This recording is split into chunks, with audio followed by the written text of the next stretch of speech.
एक जंगल के किनारे घास के मैदान में एक सफेद रंग की बकरी अपने 7 बच्चों के साथ रहा करती थी। उनका एक छोटा सा घर था जिसमें वो सब बड़े प्यार से रहते थे। बकरी अपने बच्चों के खाने पीने की व्यवस्था करती रहती और 7 बच्चे जंगल में खेलते, नाचते, गाते और उछल कूद मचाते रहते। उनके दिन बड़ी ही खुशी से बीत रहे थे। एक दिन तभी बकरी भोजन इकट्ठा कर वापस लौट रही थी।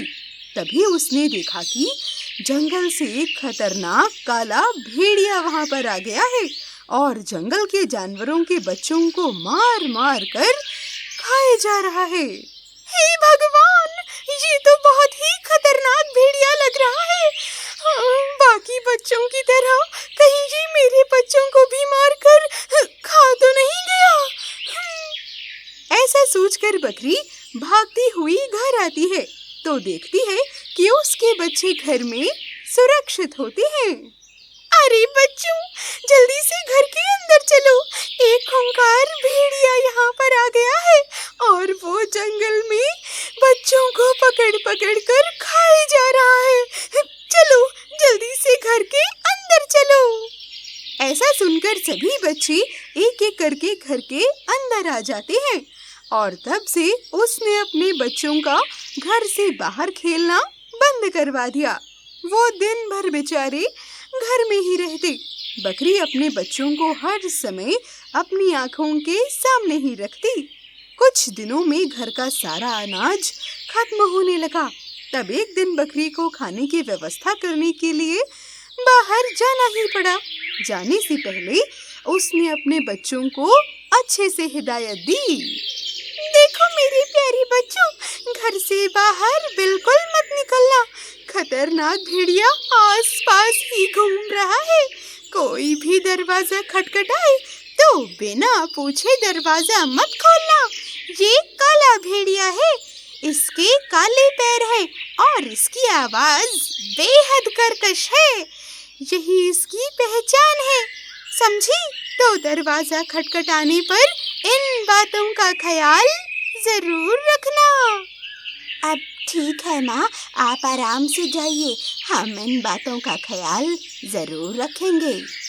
ऐसा बोलकर बकरी भोजन इकट्ठा करने चली जाती है। 7 बच्चों ने घर का दरवाजा अच्छी तरह से बंद कर लिया और अपनी माँ के लौटने का इंतजार करने लगे। वहीं इधर चालाक भेड़िया घर के पीछे छिपकर बकरी की सारी बातें सुन रहा था। उसने बकरी को घर से जाते हुए भी देख लिया। अरे वाह, बकरी तो बहुत ही चालू निकली। लेकिन मैं भी देखता हूँ कि ये अपने बच्चों को भला कैसे बचाएगी। उसके बच्चों को खाने के लिए तो मेरे मुंह में पानी आ रहा है। मुझे अब और देर नहीं करनी चाहिए। ऐसा बोलकर बच्चों को खाने के लिए वो तुरंत घर के बाहर पहुंच गया। लेकिन जैसे ही उसने दरवाजा ठेला तो दरवाजा तो बंद था और तभी उसने दरवाजा खटखटाया। अरे वाह, लगता है माँ खाना लेकर वापस आ गई। चलो जल्दी से चलकर दरवाजा खोलते हैं। ऐसा बोलते हुए बकरी का एक बच्चा दरवाजा खोलने के लिए तुरंत आगे बढ़ा। लेकिन इतने में सबसे बड़े बच्चे को अपनी माँ की बात तुरंत याद आ गई और उसने उसे रोकते हुए कहा। अरे रुको, माँ ने कहा था एक खतरनाक भेड़िया हमें खाने के लिए दरवाजा खटखटा सकता है, याद है? इसके बाद उसने आवाज लगाकर पूछा, अब कौन है वहाँ? अरे बेटा, मैं तुम्हारी माँ हूँ। मेरे प्यारे बच्चों, जल्दी दरवाजा खोलो। बकरी के बच्चे उसकी कर्कश आवाज से उसे तुरंत पहचान गए और उससे बोले, नहीं, बिल्कुल नहीं, तुम हमारी माँ हो ही नहीं। हमारी माँ की आवाज तो बड़ी मीठी है और तुम्हारी इतनी कर्कश। काले भेड़िए, यहाँ से चले जाओ। ऐसा सुनकर भेड़िया खिसिया कर वहाँ से चला आता है और सोचने लगता है कि कैसे वो अपनी आवाज को मीठा कर सकता है। इतने में उसे वहां पर मधुमक्खी का छत्ता दिखाई पड़ता है और वो सोचने लगता है कि शहद तो खाने में मीठा होता है और उसे खाने से जरूर मेरी आवाज भी मीठी हो जाएगी। तुरंत झपट्टा मारकर वो मधुमक्खी के छत्ते को तोड़ देता है और सारा शहद खा जाता है। शहद खाने से वाकई उसकी आवाज मीठी हो जाती है और वापस से वो बकरी के घर के दरवाजे के पास आ जाता है और दरवाजा खटखटाने लगता है। अब कौन है?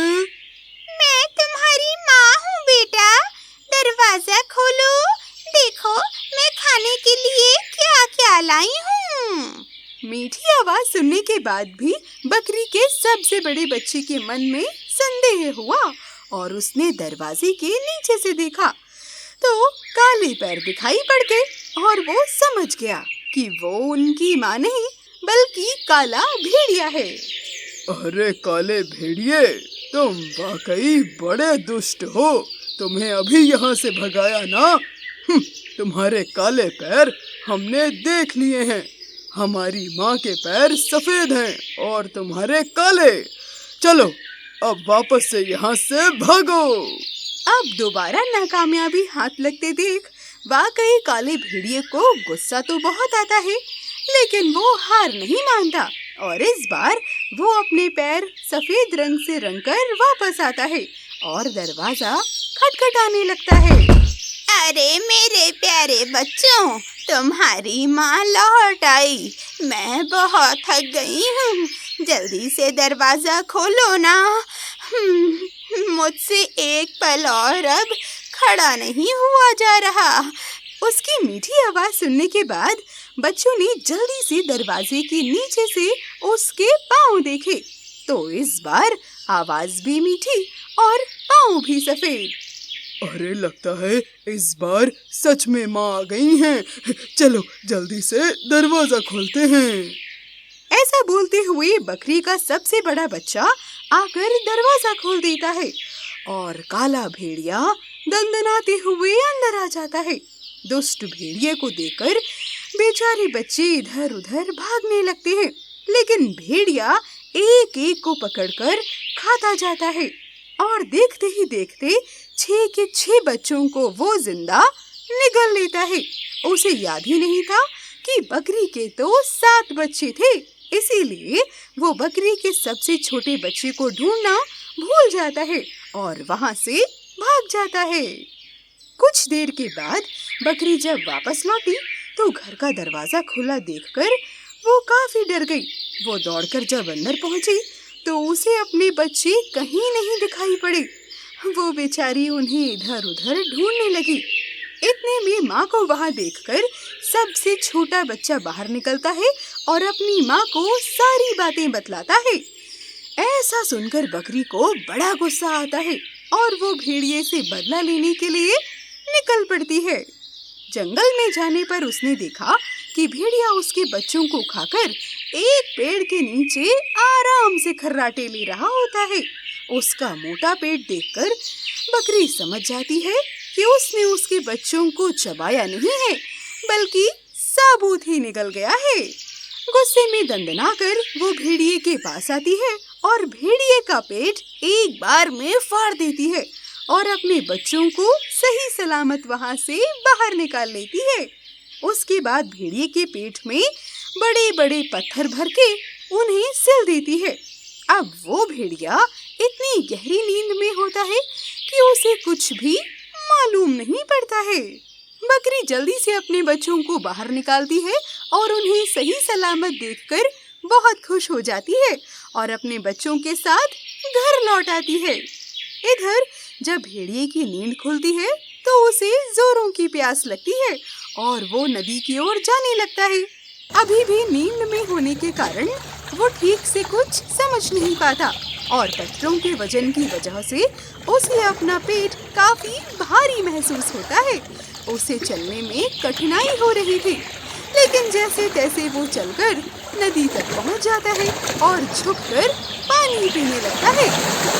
उसका पाँव फिसलता है और वो जाकर सीधा नदी में गिर जाता है और पत्थरों के बोझ के कारण नदी से बाहर ही नहीं आ पाता और कुछ ही पलों में डूबकर वहीं मर जाता है। इस तरह से दुष्ट काले भेड़िए को उसके किए की सजा मिल जाती है और बकरी अपने 7 बच्चों के साथ वापस से हंसी खुशी रहने लगती है। तो देखा बच्चों, बुरे काम का हमेशा बुरा नतीजा ही होता है। बुरे काम का हमेशा बुरा फल ही मिलता है।